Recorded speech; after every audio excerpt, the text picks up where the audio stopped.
የተመታሁት ምት እስካሁን ድረስ እንዴት እንዳበጠ ተመልከቱት።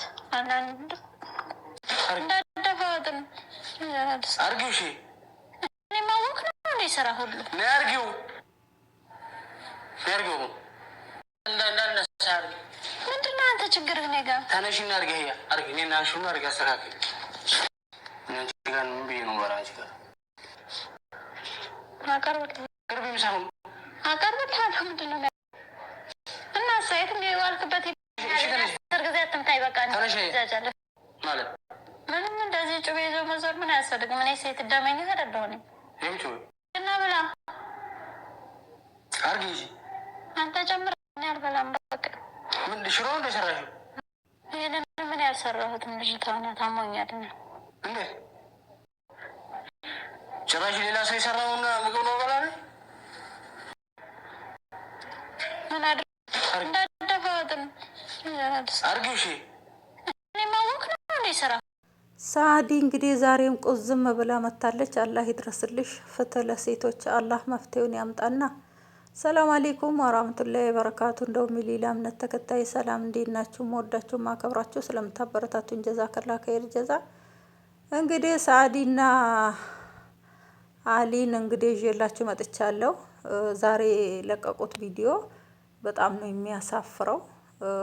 የሰው ልጅ ስደትን ወጥቶ ስደትን አይቶ ከስደት ተመልሶ በዚህ ናህል እንደዚህ መጥገብ፣ በፊት ምሳ በልቶ ቁርስን የማይደግም ሰውዬ ዛሬ ላይ እንደዚህ የቀረበለትን ምግብ ሲወረውር፣ እንደገና ደግሞ ምግብ ስጭኝ አላት፣ ሰጠችው።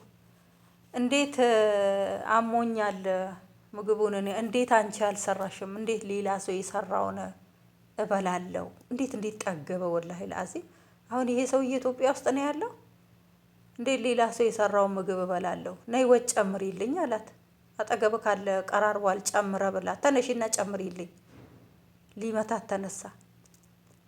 አንተ አካባቢ ላይ አይተሃል ስንቶች ንጹሃኖች ምንም በማያውቁ ባልሰሙት ነገር በግፍ እየተገደሉ ቤታቸው እየተቃጠለባቸው ካደጉበት ከኖሩበት ካረጁበት እየተፈናቀሉ ወደ ሌላ መንደር እየሄዱ ከፍቶቻቸው እያለቀባቸው ስንት ነገር እየወደመባቸው በረሃብ እየተቃጠሉ ጎንክ ላይ እያየክ ትንሽ ኪሎ ሜትር ቢርቅ ነው አንተ ቀርቦልክ ይሄን የመሰለ ምግብ ቀርቦልክ ወጥ ካልተጨመረልኝ አልበላም ብለህ ትጨማለቃለክ።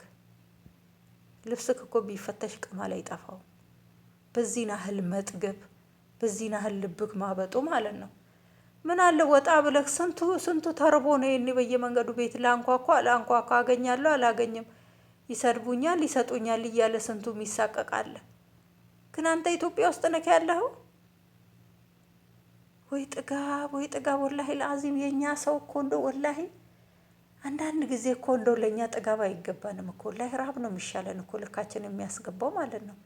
አሁን ይሄ በዚህ መልኩ የዛኔ ተሸክሟት በየመንገድ ላይ ቁጭ ብለው እየተጃጃሉ ምን እያሉ አሁን ይሄ የሚታመን ነው? በቃ ሴቶች ከመውለዳቸው በፊት አናታችሁ ላይ ታረጋላችሁ። ልሞትልሽ በእኔ ሳምባ በአንድ ሳምባ ተንፍስ ይባላል። ልጅ ከተወለደ በኋላ ኸላስ አሁን እንዲህ የሆነ ያለው ከቤት ውስጥ ሊያስወጣኝ ነው አለች። ወላሂ እንዲህ እያሳር የሚያደርገው ከቤቱ ሊያስወጣኝ ነው። ከቤት አስወጥቶ ሌላኛዋን ሌላ ቦታ ያስቀመጣትን ሚስት ለማምጣት ማለት ነው። እኔ እኮ ሚስትየዋ ተብየዋ ራሱ ማለት ነው። ደስ የሚለው ደግሞ ወንድ ልጆች ነው ያለሽ፣ ደስ የሚለው ነገር ማለት ነው። ነገ ይበቀሉልሻል። አላህ እድሜና ጤና ይስጥሽ። ወንድ ልጅ ወንድ ነው። እና እኔ ምን አይነት ሴት ናት እሱ እችኛዋ ሚስት እንደዚህ አንገብግቦ አቃጥሎ ከቤት አስወጥቶ ከዛ በኋላ አንቺ ሚስት ተብየዋ ማለት ነው። አንቺ ደግሞ መተሽ ሰዓዲ ስትወጣ እዚህ ቤት ውስጥ ገብተሽ ምን አይነት ሰላም ነው የሚሰማሽ? ለኔስ ምን አይነት አመለካከት ይሰጠኛል? እኔ እኮ ሴቶች መቅናት ያለባችሁ ቢያንስ እንኳን ባል ያለው ሚስት ያለው ወንድ ላይ ስትንጠለጠሉ ማለት ነው። ሚስቱን ተንከባክቦ እንኳን ከያዘ አዎ ያስቀናል። እኔንም እንደሱ አይንከባከበኛል ብላችሁ ቀንታችሁ ትገባላችሁ። እንደዚህ ሚስቱን እያንገበገበ ሚስቱን እያቃጠለ እኔ ለአንቺ ምን አይነት ቦታ ነው የሚሰጠው?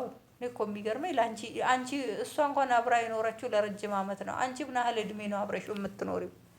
እስቲ ነግበኔ በሉ እስቲ ልብሳችሁን ገልባችሁ ከመሮጣችሁ በፊት ማለት ነው። ነግበኔ እስቲ ነገኔስ ምንድን ነው? የኔ ጣፋንታ ምንድን ነው? እኔ የልጆች አባት ላይ ገብቼ ነገስ ምንድን ነው? ዛሬ ላይ ይሄን ድንጋይ አይተሽ ልትገቢ ልትሮጪ ትችያለሽ፣ ግን አታገኘውም። እሷ ደም ተፍታ በስደት ልጅነቷን ዋጋ ከፍላ ዛሬ ላይ እፍ ብላ በየቦታው እየተሯሯጠች ምን እያለች እቃ እየታዘች ወደዛ ወደዚህ እየሮጠች ዛሬ ኑሯን አቃንታ ዛሬ የተሻለ ኑሮ ተንደላቀው እየኖሩ ጥብሶ ቅቅሉ ዶሮ ምኑ የአረብ ኑሮ ነው የሚኖሩት። ማሻላ ተባረከላ። ግን ምን ዋጋ አለው? ደስታ የሌለው ደስታ ባለበት ሽሮና ጎመን በልቶ በቂጣ ማደር ነው የሚሻለው። ሰላም የሌለ ኑሮ ምን ዋጋ አለው? ዛሬ ላይ የኔን እድል አይስጣችሁ ብላ እያለቀሰች ወንድ ልጅ እኮ ልጅ ከወለደ 2 ልጅ 3 ልጅ ከወለደ በኋላ እኮ ነው ሌላ ጭንብል የሚለብሰው። እንደዚህ ተቃጥላ ነዳ ማለት ነው። እረ ስንቱን እኛ ራሱ ተቃጠል ነው። ወላሂ ለአዚም በተለይ ሴቶች በዚህ በሶሻል ሚዲያ ላይ እንዱ ነደዱ እኮ ወላሂ ለአዚም። እስላም አትሉት ክርስቲያን አትሉት፣ በቃ በሚስቱ ላይ ሌላ ሴት እያንጠለጠለ ሌላ ሴት እየደረበ በቃ እንደው ይሄ የአረብ ስኳር በሽተኛ የተባለው እንዳለ ሀገራችን ላይ ሊሞላ ነው። በቃ እነዚህስ ጣፋጭ ነገር እየበሉ ነው ስኳር በሽተኛ የሆኑት፣ ጨጓራ በሽተኛ የሆኑት የተለያየ ነገር እየበሉ ነው። የኛዎቹ ሴቶች እንግዲህ በቃ እንደዚህ በባላቸው የተነሳ ጨጓራ በሽተኛ ሊሆኑ ነው፣ ስኳር በሽተኛ ሊሆኑ ነው። ወላሂ ላዚም በጣም ነው የሚያሳዝኑት። ወረቢ ነው የምላቸው። እንደው ለጠላት አይድረስ። ወላሂ ምስድብ የሆነ ኮሜንት አትጻፉ ለሴቶች፣ ወላሂ አትጻፉ። አላህን እንፍራ። ወላሂ በጣም ነው የሚያሳዝኑት። በተለይ አሁን ላይ ወደ ሶሻል ሚዲያ ላይ ታዋቂ እየሆኑ ያሉት ዩቱበሮች ምን ያህል ሴቶችን ልባቸውን እያደሙ ያሉት፣ ምን ያህል ሴቶች እየተቃጠሉ እያረሩ ያሉት። ወላሂ በጣም ነው የሚያሳዝኑት። ወላሂ አላህ ይድረስላቸው።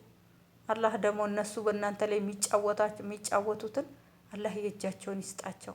ለሌላውም የሚያስተምር ኢዳውን ሰጥቷቸው ወይንም ይመለሱ። ወላሂ በጣም ነው እኔ አንጀቴን የሚበሉት ማለት ነው። እኔ የማውቃቸውም አላውቃቸው ነው። ወላሂ ለአዚም እንደው ሲያሳዝኑኝ መሰለኝ ሳልፈልገው ነው እኔ ዩቱብ ላይ ስገባ የሚመጡልኝ ማለት ነው። እኔ ሰአዲንም እውነቱን ለመናገር አልከተላትም። በፊት ነበር የምከተላትና ትቻለሁ። አሁን ከዩቱብ ራሱ እንትን ብያለሁ። አሁን ላይ በቃ እንደው ችግሩ ነገር ሲመጣ ነው መሰለኝ የሚመጡልኝና